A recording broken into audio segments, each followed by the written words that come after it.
In this video, we will guide you through the process of registering a UTrust FIDO2 security key with your Facebook account. Once you have logged into your Facebook account, click the drop-down menu icon in the upper right corner of the screen and choose Settings and Privacy. From the Settings and Privacy options, select Settings. This will open the general settings for your Facebook account.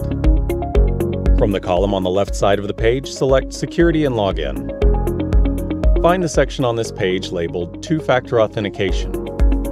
Within this section, locate the subsection Use Two-Factor Authentication and click on the Edit button on the right. You may be prompted to enter your password at this time. If two-factor authentication is turned off, you will need to click the Turn On button toward the top of the page before proceeding.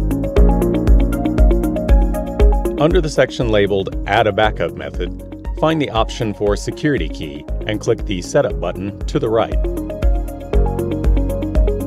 You will be prompted to insert your security key. Please do so at this time.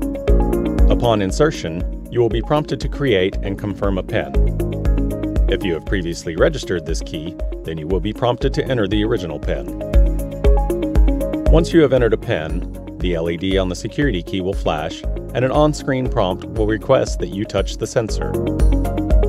Once you have touched the sensor, you will be prompted to name your key. We recommend naming your key at this time. In the event that a key is lost or damaged, having keys named will aid in removing them from your accounts. It is also recommended that you register a primary key for routine account authentication and a backup key in the event that your primary key is lost or destroyed. Your UTrust FIDO2 NFC security key is now registered with your Facebook account. You will now be prompted to authenticate to your account with the security key when logging in on separate devices.